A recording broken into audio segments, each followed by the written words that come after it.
जी अस्सलाम वालेकुम and welcome to my channel let's crack Miller and Harley.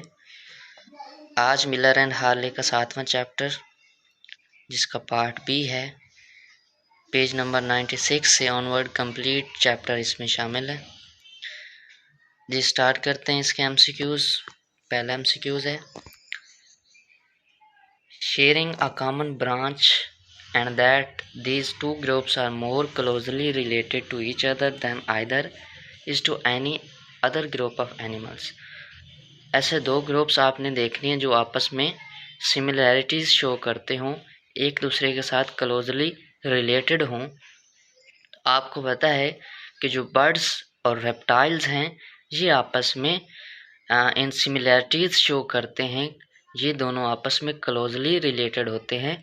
तो आप इसमें से देख सकते हैं कि बर्ड्स एंड क्रोकोडाइल, क्रोकोडाइल क्या है, रेप्टाइल है, तो alpha is the right option. दूसरा है dash groups of echinoderm are in the fossil record but there are only 5 modern groups. कि फोसर रिकॉर्ड के मुताबिक एकाइनोडर्म्स के कितने ग्रुप्स हैं, लेकिन 5 मॉडर्न ग्रुप्स हैं। ओवरऑल कितने ग्रुप्स हैं वो आपने देखने हैं। ओवरऑल जो फोसर रिकॉर्ड में देखा गया वो तकरीबन 20 से 30 ग्रुप्स हैं, तो delta is the right option. तीसरा एमसीक्यू इज स्टेवन जी could uses the term to refer to rapid evolutionary explosion followed by a high likelihood of extinction। उन्होंने कौन सी टर्म इस्तेमाल की थी जिसमें एक्सटिंक्शन का जो रेट है वो बहुत ज़्यादा हाई होता है? जी स्टेवन जे ने कंटेंजेंसी की टर्म इस्तेमाल की थी, तो Charlie is the right option. चौथा एमसीक्यू है protist and many sponges have asymmetry, bilateral symmetry, radial symmetry या और कोई सिमेट्री होती है। तो जो प्रोटिस्ट एंड स्पॉन्जेस होते हैं वो एसिमेट्रिकल होती है, इनकी कोई सिमेट्री नहीं होती, तो alpha is the right option. पांचवा एमसीक्यू है sea anemones and cnidarians having asymmetry, bilateral symmetry, radial symmetry, biradial symmetry. जी सी एनिमल्स और नाइडेरियंस रेडियल सिमेट्री रखते हैं, तो so charlie is the right option.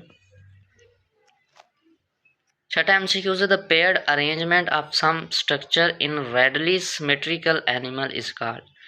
Readily symmetricals उसकी इर्द गिर्द पेयर्ड अरेंजमेंट है, जोड़े की शक्ल में अरेंजमेंट की गई है स्ट्रक्चर्स की, उसको हम कहते हैं biradial symmetry, so charlie is the right option. सातवां is the characteristic of active crawling और स्विमिंग एनिमल्स। ऐसी कौन सी सिमेट्री रखने वाले एनिमल्स एक्टिव क्रॉल कर सकते हैं और स्विमिंग कर सकते हैं? जी बाइलेटरल सिमेट्री रखने वाले animals, so alpha is the right option. आठवां एमसीक्यू है sponges and protist are multicellular, unicellular, coelomate या सूडो सिलोमेट। स्पॉन्जेस जो होते हैं वो यूनिसेलुलर होते हैं, तो beta is the right option. नौ एमसीक्यू है cephalization occur at an animals end. जो सेफलाइजेशन है, हेड बनने का प्रोसेस है, वो कौन से पॉइंट पे होता है? Alpha is the anterior end, posterior end, boral end या ओरल एंड। जी सेफलाइजेशन जो है वो एंटीरियर एंड पे होती है, so alpha is the right option.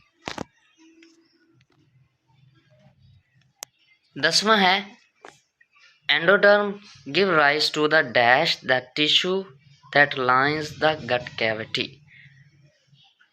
Endoderm कौन से टिश्यू बनाते हैं? जी गैस्ट्रोडर्मिस बनाते हैं, so alpha is the right answer. 11 MCQ है between the epidermis and the gastrodermis is a non cellular layer called. Epidermis और गैस्ट्रोडर्मिस के दरमियान एक लेयर पाई जाती है जो कि नॉन सेलुलर है, उसको क्या कहते हैं जी? मिजोग्लिया कहते हैं। Beta is the right option. 12वां एमसीक्यू है triploblastic animals are usually asymmetrical, bilateral symmetry, biradial symmetry या पेंटारेडियल सिमेट्री। ट्रिप्लोब्लास्टिक कौन से एनिमल्स होते हैं जिसमें 3 जर्म लेयर्स पाई जाती हैं? एंडोडर्मिस हो गई, मेसोडर्मिस हो गई और एक्टोडर्मिस हो गई। तो वो कौन से ऐसे एनिमल्स कौन से सिमेट्री रखते हैं जी? बाइलेटरल सिमेट्री रखते हैं। So beta is the right option. 13वां है dash form excretory, nervous, digestive, reproductive, circulatory and other system. जो ये सिस्टम बना रहा है वो कौन सा है? एक्टोडर्मिस है, एंडोडर्मिस है, मेसोडर्म है, कौन से हैं जी? मेसोडर्म जो है वो ये सारे सिस्टम बनाती है। सो beta is the right option. 14 MCQs are some cells between endoderm and ectoderm of acoelomate animals are loosely organized cells called। अगर आपने मिलर पढ़ी है ना, फिर आपको पता चल जाएगा ये किस चीज़ की डेफिनेशन है।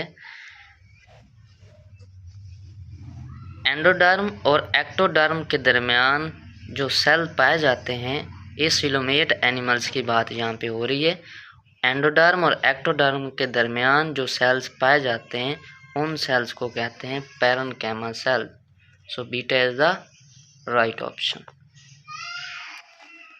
15वां है no muscular or connective tissue are associated with the gut tract, no mesodermal sheet covers the inner surface of the body wall and no membrane suspend organ in the body cavity. कोई muscular और connective tissue नहीं पाए जाते ऐसे animals में। तो वो कौन से एनिमल्स हैं, कौन सी खसूसियत रखते हैं जी? ऐसे एनिमल्स को हम कहते हैं triploblastic pseudocoelomate. So charlie is the right option. 16 MCQs है the peritoneum lines the inner body walls and is continuous with the serosa which lines the outside of visceral organ. The peritoneum and the serosa are continuous and suspend visceral structure in the body cavity. These suspending sheets are called जी, ऐसी sheets को हम कहते हैं mesenteries. So charlie is the right option. 17वां MCQs है the rapid origin and diversification of animal is called peritoneum, coelom, serosa या Cambrian explosion. जी, जब रैपिड ओरिजिन हो रही है एनिमल्स की तो इसको कहते हैं Cambrian explosion. So delta is the right option.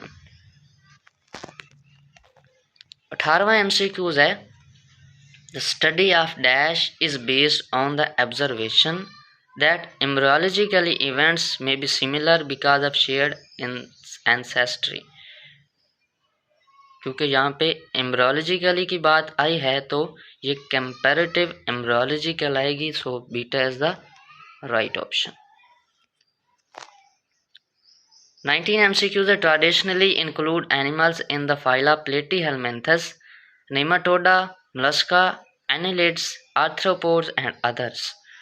ये जो बात कर रहा है फाइलम्स की, नेमाटोडा है, मोलस्का है, एनिलिड्स या आर्थ्रोपोड हैं, ये प्रोटोस्टोम होते हैं, डिटोस्टोम होते हैं, कॉर्डेटा या हेमिकॉर्डेटा। जी, ये सारे के सारे जो होते हैं प्रोटोस्टोम्स होते हैं। मतलब इनमें पहले माउथ बनता है, बाद में एनस बनती है। प्रोटोस्टोम्स उन्हें कहते हैं। जो कि डिटोस्टोम्स होते हैं उसमें पहले एनस बनती है, बाद में माउथ बनता है। जी, लास्ट MCQ है many protostomes have a top shaped larva called. जो प्रोटोस्टोम्स हैं इनमें एक लार्वा बनता है, उस लार्वे को क्या नाम देते हैं जी? ट्रोकोफोर उस लार्वे का नाम है। So alpha is the right option. जी, ये थे आज के MCQs। इंशाल्लाह नेक्स्ट वीडियो में हम 8वां चैप्टर जो है वो स्टार्ट करेंगे और उसके एमसीक्यूज को तरतीब से कवर करते जाएंगे। जज़ाकल्लाह। अल्लाह हाफिज़।